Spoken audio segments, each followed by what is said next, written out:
going to do one video on the vertebra, and then we'll do a separate video on the ribs and the sternum. So for the general features of any vertebra, I'm going to use a lumbar vertebra here. Again, lumbar you can tell because it has a kidney-shaped body. It has a oval-shaped vertebral foramen, the hole there, and it has an axe or a hatchet-shaped spinous process. And notice that when I lay it on the counter, the spinous process pretty much goes straight back. Again, this is the correct superior inferior. If I were to lay it incorrectly, notice how the spinous process goes up. So that's how we know it's upside down. All right, so general features. You have the body, vertebral foramen, so the hole here, the spinous process, and the transverse processes on either side. So notice if we're putting it from front to back, here's front.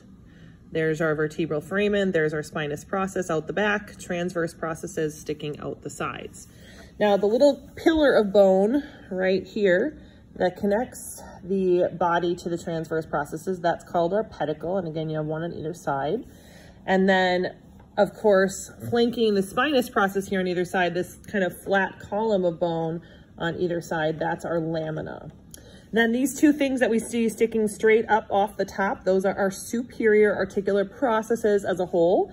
Just this flat portion of them, so you have this flat surface on the medial side of each, that's the superior articular facet. So think facets are flat. Flipping it over, you're going to see your inferior articular processes as a whole.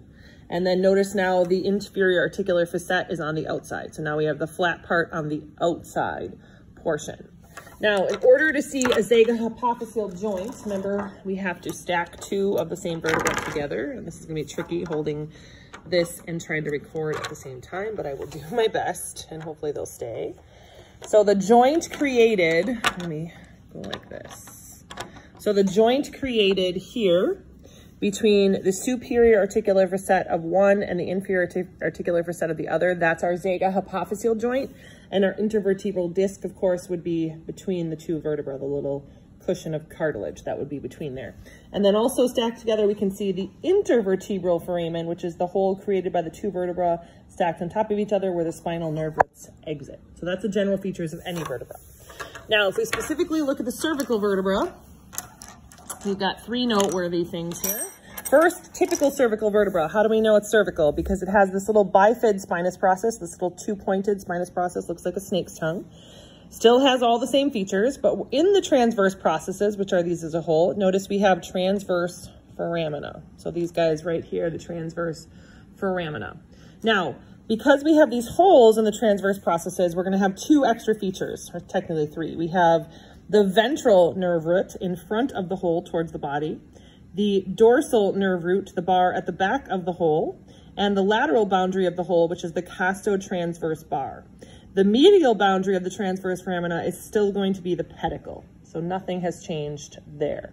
Now the gutter, I'm going to try to get a good angle of this, but the gutter is this little divot that's created here. I know it's going to get shaky because I'm trying to hold this and point at the same time, but these little indentational kind of notches right here, right there, right there. Those are our gutters for the costotransverse bar.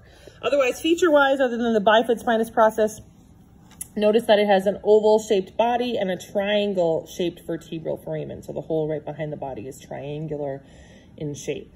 Now, in terms of the two special vertebrae, this is Atlas, otherwise known as C1. Notice what Atlas does not have. It does not have a body and it does not have a spinous process. It has this little guy right here, which is the anterior tubercle. It has the facet for the dens, if we turn this around. So this flat, smooth, articulating area right here is the facet for the dens. And it has these two large cradles on either side called the lateral masses, which articulate with the occipital condyles. On the posterior side, you can see a little remnant spinous process called the posterior tubercle. In general, this is called the posterior arch. And in general, as a whole, this would be called the anterior arch as a whole process.